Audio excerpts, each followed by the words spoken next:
Pangatlo pong klase ng tawakkul mga kapatid ay tawakkulul muharram, ang pagtawakal na haram. وهو التوكل على ذي سلطان في تحصيل ما يقدر عليه من متاع الدنيا أو دفع الأذى عنه هذا لا يجوز. Yun ang pagtawakal sa taong may kapangyarihan o di kaya may power na makukuha mo ang bagay na mapapakinabangan mo dito sa mundo na siya mismo ang magbigay sa iyo. Nanalig ang puso mo, umasa ka na siya mismo ang magbigay sa iyo sa bagay na mapapakinabangan mo dito sa daigdig. O di kaya siya ang maglayo sa iyo sa bagay na iniiwasan mo. So, yun ay hindi pwede dahil ano ang reason? Dahil po ang puso mo ay nanalig sa kanya na siya mismo ang magbibigay sa iyo sa bagay na kailangan mo dito sa daigdig. So, saan lang tayo pwede manalig? Saan lang pwede mga kapatid manalig ang puso natin? Pwede lang manalig kay Allah subhanahu wa ta'ala. So, ano ang katayuan ng taong may kapangyarihan na yan o di ka may power? Dahilan lamang siya mga kapatid. Siya ay dahilan lamang upang makuha mo ang gusto mo. Siya lamang ay dahilan upang maiwasan mo ang iniiwasan mo. Subalit ang puso mo ay kailangan manalig at magtiwala kay Allah na siya ang magbibigay sa iyo at gagamitin niyang dahilan ang taong may kapangyarihan na yan. Sinabi ng Allah, "Fafirru ilallahi inni lakum minhu nadhirun mubin." Tumakas kayo tungo kay Allah. Tumakas kayo tungo kay Allah. Kakaiba tumakas sa galit ng Allah mga kapatid dahil tatakas tayo patungo sa Kanya. Hindi tulad ng mga bagay na iniiwasan natin na tatakas tayo palayo sa Kanya.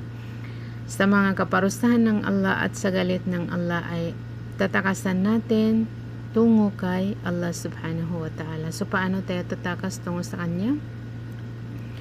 Gagawin po natin ang utos niya. Gagawin natin ang gusto niya at iwasan natin ang ayaw niya. Iwasan natin ang kanyang ipinagbawal. Inni lakum minhu nadhirun mubin. Sa katotohanan ay ako ay maliwanag o di kaya malinaw na nag-warning sa inyo. Ako ay malinaw na nag-warning sa inyo. Ibig sabihin, binabalaan tayo ng Allah sa pamamagitan ng kanyang sugo kasi ang sugo niya ay nadhir, nagbibigay ng babala sa atin upang hindi tayo maparusahan, upang hindi magalit ang Allah sa atin, upang hindi tayo maimperno. Kaya binabalaan tayo na tumakas tayo tungo kay Allah subhanahu wa ta'ala. Wala taj'alu ma'allahi ilahan akhar, at huwag kayo kumuha ng kasama ng Allah na ibang Diyos. Huwag kayo kumuha ng ibang Diyos na kasama kahati ng Allah sa kanyang pagka-Diyos. So ang Diyos mga kapatid ay doon lamang tayo mananalig. Bakit? Kasi siya lamang ang may kompletong kapangyarihan na kaya niya tayo protektahan, kaya niya ibigay sa atin ang anumang kailangan natin. Tulad ng sabi natin kanina na bakit ipinagbawal ng Allah na manalig sa iba? Kasi alam ng Allah na wala rin silang magawa para sa atin. Napapagod lang tayo manalig sa kanila na wala naman silang maiprotekta sa atin. Wala naman silang maitulong sa atin. So alam na alam po yan ng Allah. Kaya bilang awa sa atin ay ipinagbawal sa atin na manalig sa iba. Manalig lamang tayo kay Allah subhanahu wa ta'ala. Huwag tayo humirang, huwag tayo kumilala ng ibang Diyos na pinagpapaalipinan natin. Magpaalipin lang tayo kay Allah. Sasambahin lang natin si Allah dahil siya ang nararapat na sambahin. Inni lakum minhu nadhirun mubin. Sa katotohanan ako ay malinaw na nagbabala o nagwa-warning sa inyo. Yan mga kapatid sa Islam, ang haram na pagtawakkol na umasa sa may kapangyarihan na tao na siya ang magbigay sa iyo ng kailangan mo at siya ang maglayo sa iyo sa iniiwasan mo.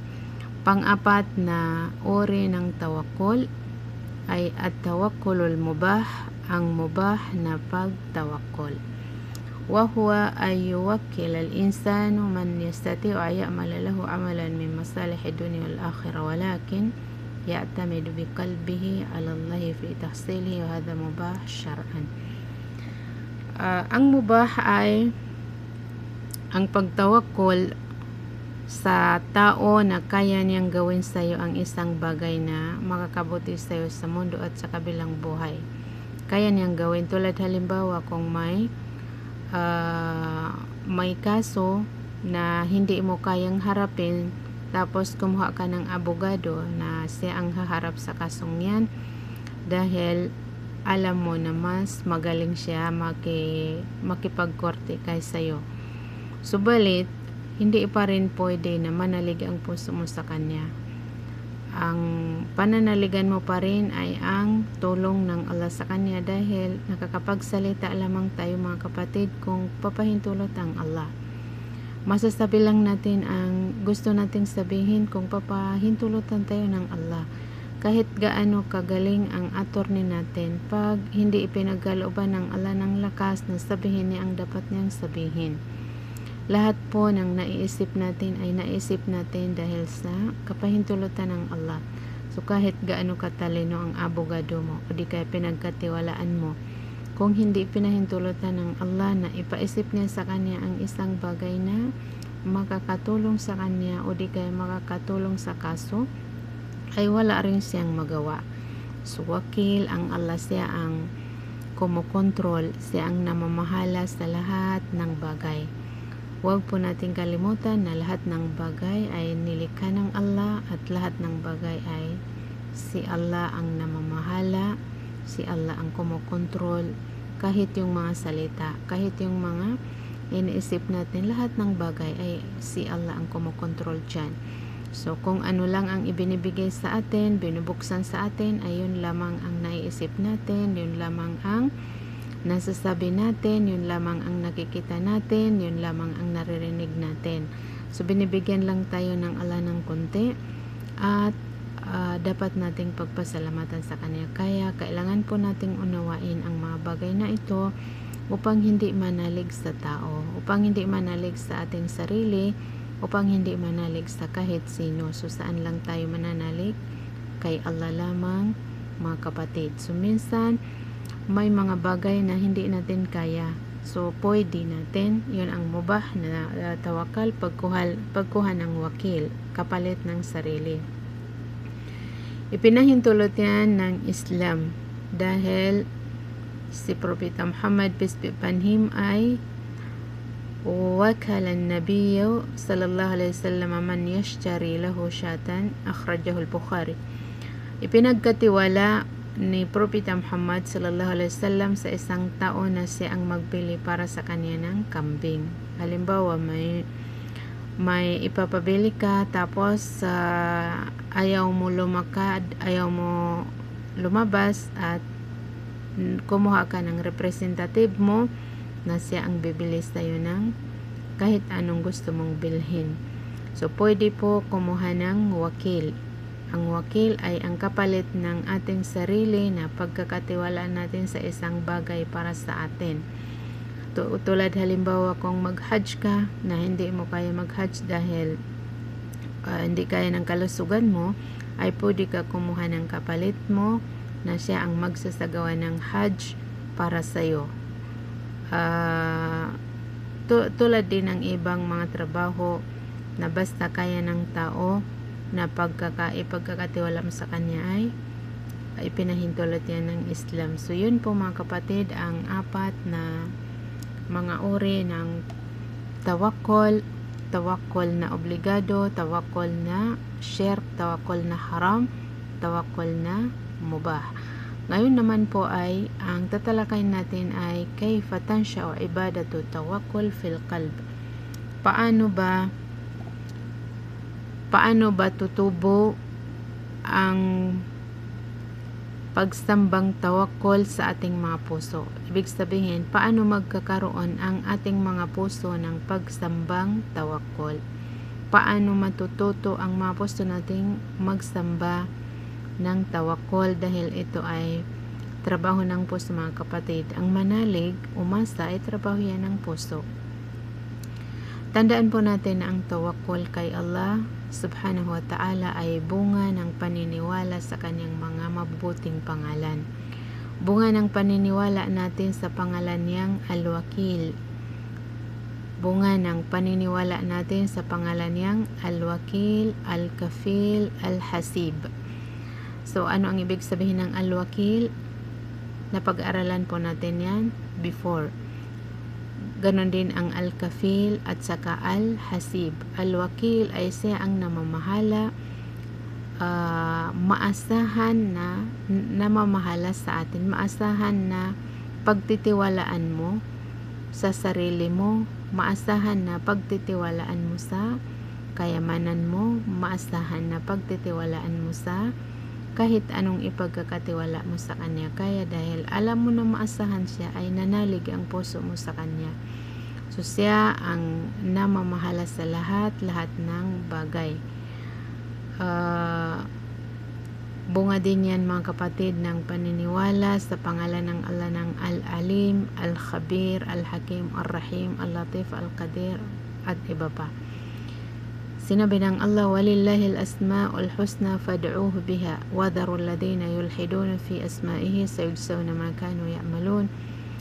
May mga pangalan ang Allah, may mga mabubuting mga pangalan ang Allah, kaya gamitin niyo sa pananalangin niyo sa Kanya. Ito po ang natalakay natin noong matagal na, mga 2 years ago. Natalakay natin yung mga mabubuting mga pangalan ng Allah, yung mga pagpapaliwanag sa mga pangalan ng Allah subhanahu wa ta'ala. Yung mga may Telegram sa inyo ay pwede niyo balikan yung mga matagal na nating mga lecture, dahil nandoon pa po sa taas sa Telegram. So nandoon ang mga ibig sabihin ng mga pangalan na ito. Ipinag-utos ng Allah sa atin na gamitin natin ang kanyang mga pangalan sa paghihingi natin sa kanya ng pangangailangan natin. Kung ang pagkailangan natin ay awa, gamitin po natin ang pangalan niyang Ar-Rahman, Ar-Rahim. So paano natin gamitin? Tatawagin natin siya sa pangalan na yan. Sasabihin natin, Ya Rahman, Ya Rahim. So kung ang kailangan natin ay kaalaman, ay tawagin natin sa pangalan niyang Ya Alim, Alimni. Kung ang kailangan natin ay kapatawaran, ay tawagin natin sa pangalan niyang Al-Ghafur, Ya Ghafur, Ighfirli. So kailangan po natin lahat maunawaan ang mga pangalan ng Allah, dahil lahat po natin kailangan ang napapaloob sa Kanya. Lahat po ng mga pangalan ng Allah ay nandoon ang mga pangangailangan natin. Kaya ang utos sa atin ay itawag natin kay Allah ang mabuting pangalan niya sa ating pananalangin sa Kanya. Wadharul ladina yulhiduna fi asma'ihi, pabayaan na ninyo ang mga taong iniiba nila ang mga meaning ng mga pangalan ng Allah. Sayujzawna ma kanu ya'malun, siguradong paparusahan sila sa anumang ginagawa nila. So bawal po ibahin ang meaning ng mga pangalan ng Allah subhanahu wa ta'ala. Kung ano ang meaning niya na naaangkop sa kanyang pagkadakila, ayon po ang ibigay nating meaning. So kaya sa pamamagitan ng paniniwala natin sa mga pangalan ng Allah, mga mabubuting pangalan ng Allah, ay ano ang bubungahin niya, mga kapatid? Bubunga sa ating mga puso ng pagtawakkal. Bubunga sa ating mga puso ang pagpaubaya sa ating sarili sa Kanya. Kasi paano ka ba hindi magtiwala sa Allah na lubos na makapangyarihan? Tulad halimbawa, kung ikaw ay pipili. So sa halip na ikaw ay pipili, ay ang pinapili mo ay siya. Bakit? Kasi naniwala ka na mas marunong siya magpili. Yun ang dapat. Sa halip na ikaw ay pipili, kasi hindi mo alam, diba? Hindi natin alam ang mga kinabukasan natin.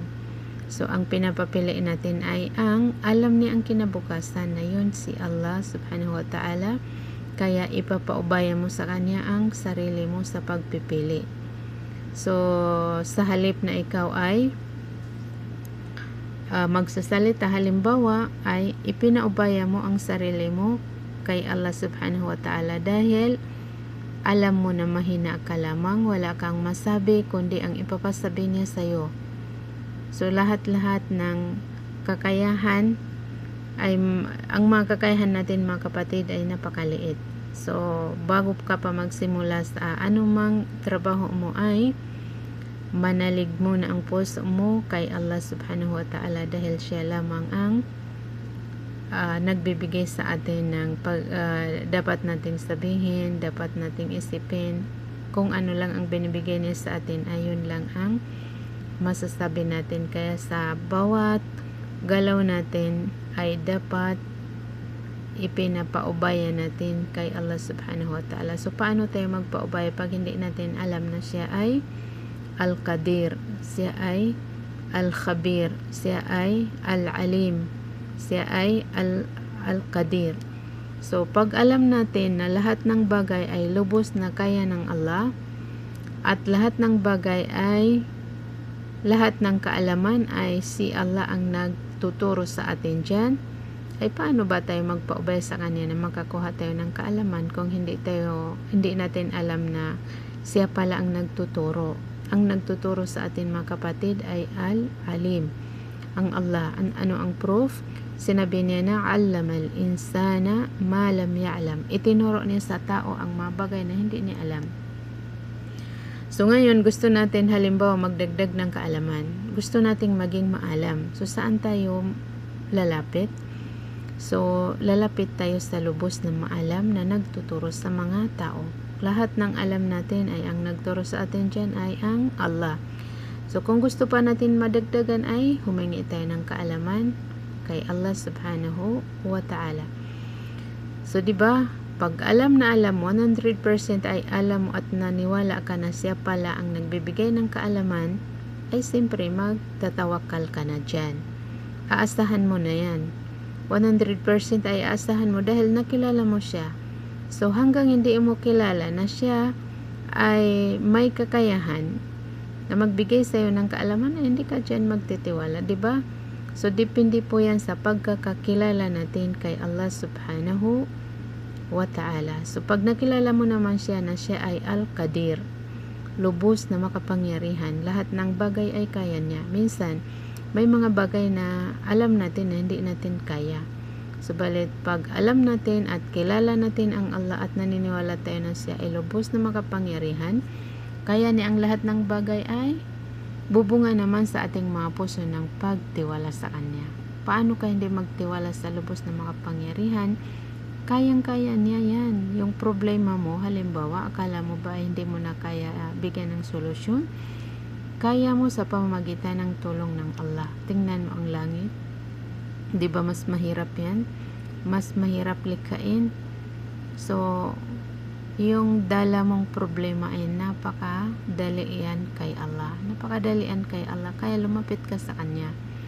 Kahit sa akala mo ay hindi kaya ng tao, ay pag tinulungan ka ng Allah ay talagang napakadali lang yan sa Kanya. Napakadali lang kay Allah subhanahu wa ta'ala. Kaya kailangan po natin reviewin o bumasa ulit para lumalim ang kaalaman natin sa mga ibig sabihin ng mga pangalan at mga katangian ng Allah subhanahu wa ta'ala, at alalahanin natin na hindi pwede palitan ng ibig sabihin. Dahil natapos ang oras natin mga kapatid, ay dito lamang muna tayo hanggan. Dalangin natin kay Allah na buksan niya sa atin ang pinto ng mga kaalaman at ipunin niya tayo sa kabilang buhay sa Firdausil A'la. Maraming salamat sa inyong lahat. Subhanakallahumma bihamdik, asyhadu an la ilaha illa anta, astaghfiruka wa atubu ilaik.